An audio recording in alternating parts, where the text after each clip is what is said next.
AP ప్రభుత్వం ఉగాది వేళ కొత్త పథకాన్ని ప్రారంభించబోతుంది. P4 పేరుతో ఇవాళ కొత్త కార్యక్రమానికి శ్రీకారం చుట్టనుంది. సమాజంలో పేదరిక నిర్మూలనే లక్ష్యంగా P4కి రూపకల్పన చేశారు సీఎం చంద్రబాబు. ప్రారంభోత్సవ కార్యక్రమానికి 11,500 మందిని ఆర్టీసీ బస్సుల్లో తరలించే విధంగా ఏర్పాట్లు చేశారు. రాష్ట్ర సచివాలయం వెనుక భాగంలో సభా వేదికను సిద్ధం చేశారు. ప్రభుత్వ, ప్రైవేట్, ప్రజల భాగస్వామ్యంతో పేదరిక నిర్మూలనే లక్ష్యంగా ఈ కార్యక్రమాన్ని చేపడుతున్నారు.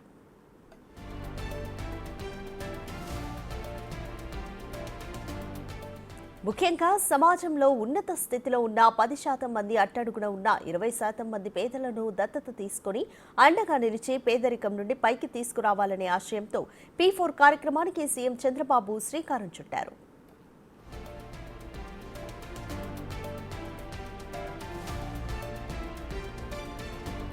గతంలో గ్రామాలను దత్తత తీసుకుని అభివృద్ధి చేయాలని పిలుపునిచ్చిన చంద్రబాబు ఇప్పుడు మరో నినాదం ఎత్తుకున్నారు. పేదలను ధనవంతులుగా ఆర్థికంగా ఆదుకుని వారికి పైకి తీసుకురావాలన్న కాన్సెప్ట్తో చంద్రబాబు P4 కార్యక్రమానికి శ్రీకారం చుట్టారు. దీనిలో భాగంగా ఇప్పటికే P4 విధానంపై ప్రభుత్వం ప్రజల నుంచి సూచనలు, సలహాలు స్వీకరించింది రాష్ట్ర ప్రభుత్వం.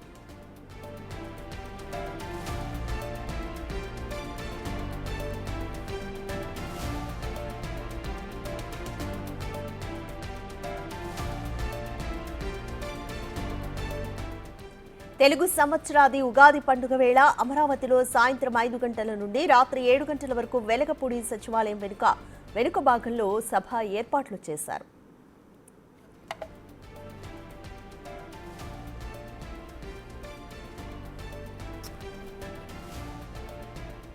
P4 కార్యక్రమం కోసం రాష్ట్ర వ్యాప్తంగా అన్ని అసెంబ్లీ నియోజకవర్గాల నుండి స్వయం సహాయక సంఘాలు, విద్యార్థులు, రైతులు, ఉపాధి కూలీలను ఆహ్వానించి ప్రత్యేక బస్సుల ద్వారా వారిని అమరావతి P4 ప్రారంభోత్సవ వేదిక వద్దకు తీసుకొచ్చేందుకు ఏర్పాట్లు చేశారు.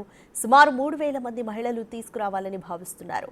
అమరావతి సమీప జిల్లాలైన ఏలూరు, కృష్ణా, ఎన్టీఆర్, గుంటూరు జిల్లాల నుంచి సుమారు 7,000 మందిని, పల్నాడు, తూర్పు, పశ్చిమ గోదావరి జిల్లాల నుండి కనీసం 500 మంది వంతున ఈ కార్యక్రమానికి తీసుకురానున్నారు.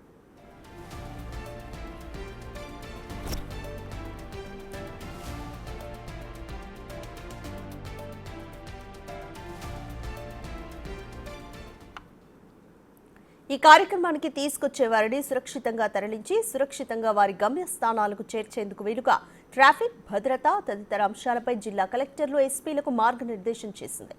ప్రజలను తరలించే ప్రక్రియను రాష్ట్ర స్థాయి నుండి ఎప్పటికప్పుడు పర్యవేక్షించేందుకు రాష్ట్ర స్థాయిలో స్టాంప్స్ అండ్ రిజిస్ట్రేషన్ శాఖ ఐజీ హరినారాయణను మరో 3 ఉన్నతాధికారులను నియమించడం జరిగింది. ప్రతి జిల్లాకు ఒక నోడల్ అధికారిని, ప్రతి బస్సుకు ఒక లైజన్ అధికారిని నియమించింది.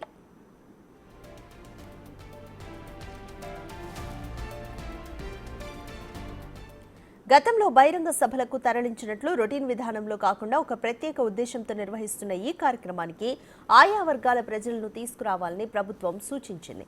అంతేకాక ఉగాది పర్వదినాన్ని కోల్పోతున్నామనే భావన వారిలో కలగకుండా ఉండే రీతిలో తగిన వసతులు కల్పించి తీసుకురావాలని స్పష్టం చేసింది.